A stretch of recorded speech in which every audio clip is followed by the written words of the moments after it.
Welcome to my channel. ఈరోజు చిక్కుడుకాయ గింజలు, అనపకాయ గింజలు అంటాం మేము. ఇది తమిళనాడులో దొరుకుతుంది. అది గింజలు పులుసు చేయబోతున్నా. ఒక కప్పు గింజలు, ఒక కప్పు ఆలుగడ్డలు, అంటే ఒక 2 ఆలుగడ్డలు పెద్దవి కట్ చేయాలి. వంకాయలు వేసుకోవాలి.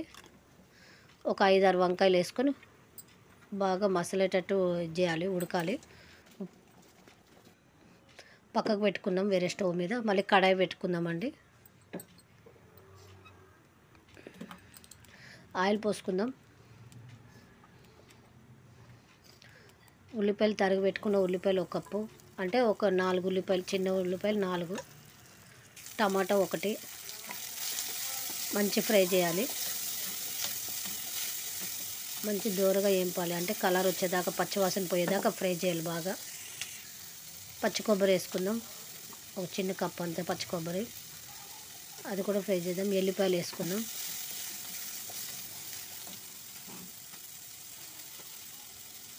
ఒక స్పూన్ జీలకర్ర, సగం స్పూన్ మిరియాలు, అది కూడా ఫ్రై చేద్దాం మంచిగా. అవి గింజలు, ఉడకపెట్టుకున్న గింజలు కూడా వేసుకుందాం మిక్సీకి.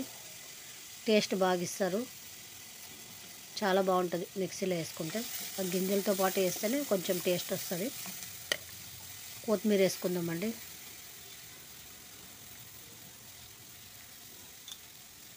ఇది సాంబార్ పొడి వేస్తున్నా అండి, కారం పొడి కాదు, సాంబార్ పొడి. ఇది 1.5 స్పూన్ సాంబార్ పొడి, చిటికెడు పసుపు.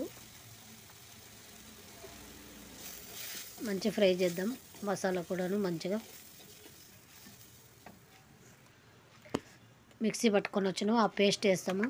ఆ గింజలు, వంకాయలు, ఆలుగడ్డ అన్నీ ఉడికిపోయింది. ఆ నీళ్ళల్లో వేద్దాం. మనకి ఎంత నీళ్ళు కావాలో అంతే పోసుకోవచ్చు.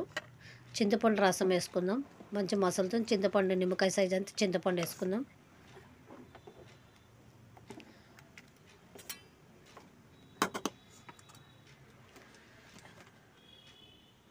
ఇప్పుడు కొద్దిగా ధనియాల పొడి వేసుకుందామండి. ఉప్పు ఆల్రెడీ వేసేసిన కాయగూరలలో. ఒక కడాయి పెట్టుకుందాం. ఆయిల్ పోసుకుందాం. ఆవాలు వేసుకుందాం. శనగపప్పు వేసుకుందాం. కొద్దిగా కరివేపాకు వేసుకుందాం. పోపు మసాలా దాంట్లో, పులుసు దాంట్లో పోసుకుందాం. పోపు వేసుకుందాం.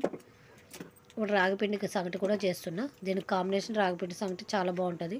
దోశకు కూడా బాగానే ఉంటుంది, అన్నంలో కూడా బాగుంటుంది. మీరు అన్నంలో కూడా తినొచ్చు. మాకు రాగిపిండి సంగటి మాకు ఇష్టం కాబట్టి రాగిపిండి సంగటితోటి చిక్కుడుకాయ పులుసు చేసిన.